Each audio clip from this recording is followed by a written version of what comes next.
बच्चों की सीरीज का आज का मौजू है हुनर की दौलत। किसी जजीरे में एक अमीर रहता था जिसे शिकार का बहुत शौक था। मगर शिकार को जाते हुए एक जगह किसी गरीब टोकरियां बनाने वाले की जमीन पड़ती थी। उस जमीन में नर्सल उगे हुए थे। उस खेत की नाहमवारी और नस्लों में से गुजरने की तकलीफ अमीर को बहुत नागवार मालूम होती थी। एक दिन अमीर ने गरीब को बुलाकर कहा, तुम यह जमीन हमें दे दो। गरीब ने जवाब दिया, हजूर, मेरा तो गुजारा इसी पर है, मैं बेचना नहीं चाहता। उस पर अमीर नाराज हो गया। पहले तो उसने गरीब को खूब पटवाया, फिर जमीन पर उगे हुए तमाम नस्लों को आग लगवा कर जला दिया। जिस पर गरीब रोता हुआ बादशाह के पास चला गया।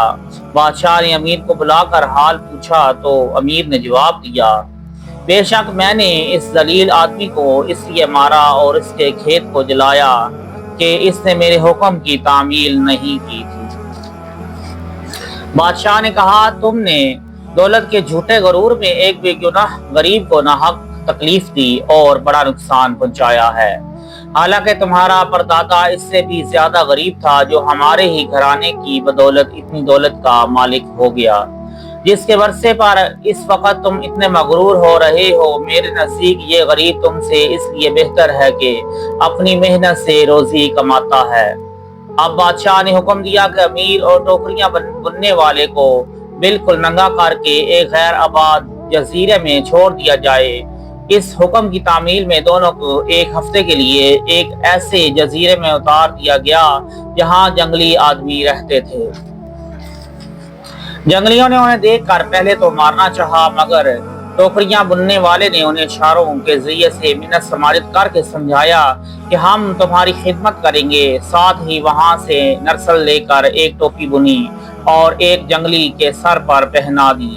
जंगली उस्ताद से इस कदर खुश हुए कि उसके पास टोपियां बनवाने के लिए हर वक्त उनकी भीड़ रहने लगी। मगर नंगे अमीर की सख्त शामत आई कि टोपियां ना बना सकने की वजह से उन्होंने उसे मार मार कर बेहोश कर दिया। आखिर अमीर ने जान से तंग आकर टोपियां बुनने वाले से कहा, अगर तुम मुझे इन वहशियों से छुड़ा दो तो मैं घर पहुंचते ही आधी जायदाद तुम्हारी नजर कर दूंगा। यह सुनकर गरीब टोकरी वाले ने जंगलियों को इशारे से समझाया कि ये मेरा मददगार है, इसे कुछ ना कहो। जिस पर जंगलियों ने अमीर को फिर ना छेड़ा, बल्कि टोकरी वाले के साथ उसे भी खाना देने लगे। जूं तू करके हफ्ता खत्म हुआ तो एक सरकारी कश्ती आकर उन्हें यहाँ से फिर बादशाह के रूबरू ले गई। मगर अब तो अमीर की ये हालत थी कि उसका तमाम जिस्म जर्दो सर्द हो गया, गोया बदन में खून ही ना हो।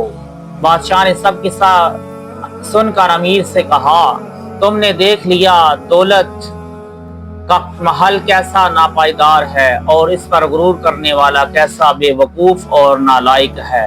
असली दौलतमंद वही है जो हुनर जानता और मेहनत कर सकता है। अब जाओ, अपना वादा पूरा करो और इस गरीब को अपनी आधी जायदाद बांट दो।